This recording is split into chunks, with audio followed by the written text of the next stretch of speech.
দক্ষিণবঙ্গে বৃষ্টির দাপট কিছুটা কমলেও উত্তরবঙ্গে আগামী কয়েকদিন ভারী থেকে অতি ভারী বর্ষণের সম্ভাবনা রয়েছে। পূর্ব উত্তরপ্রদেশ ও তার সংলগ্ন অঞ্চলের অবস্থিত নিম্নচাপ এখন অনেকটাই দুর্বল হয়ে পড়েছে এবং মৌসুমী অক্ষরেখা বর্তমানে পুরুলিয়া এবং কাঁথির ওপর দিয়ে উত্তর পূর্ব বঙ্গোপসাগর পর্যন্ত বিস্তৃত। এর সরাসরি প্রভাব পড়েছে রাজ্যের আবহাওয়া, এমনটাই জানিয়েছেন আবহাওয়া দপ্তর। তো প্রিয় দর্শক, বিস্তারিত জানতে হলে ভিডিওটিকে সম্পূর্ণ দেখবেন, ভালো লাগলে একটি লাইক করবেন, আর এই ধরনের লেটেস্ট ট্রেন্ডিং আপডেট ভিডিওগুলি সবার প্রথম পাওয়ার জন্য আমাদের চ্যানেলটিকে সাবস্ক্রাইব করে পাশের বেল আইকনটিকে প্রেস করে অল নোটিফিকেশনটিকে ক্লিক করে আমাদের সঙ্গে থাকবেন। তো চলুন এক নজরে দেখে নেওয়া যাক।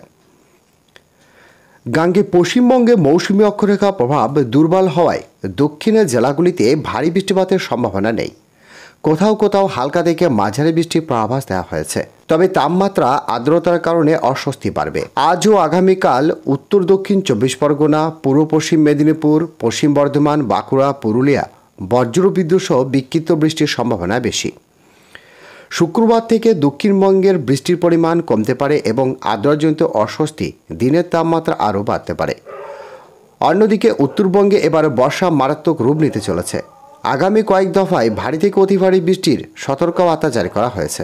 আলিপুর আবহাওয়া দপ্তরের সূত্রে খবর জানা গেছে, আজ গভীর নিম্নচাপ কলকাতা থেকে মাত্র 90 কিলোমিটার দূরে অবস্থান করছে। এদিন কলকাতায় বজ্রবিদ্যুৎ সহ হালকা থেকে মাঝারি বৃষ্টির সম্ভাবনা রয়েছে। সর্বোচ্চ তাপমাত্রা থাকতে পারে 29 ডিগ্রি সেলসিয়াসের আশেপাশে।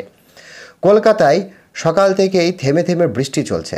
আলিপুর আবহাওয়া দপ্তরের পূর্বাভাস অনুযায়ী দিনভর বজ্রবিদ্যুৎ সহ হালকা থেকে মাঝারি বৃষ্টি চলবে।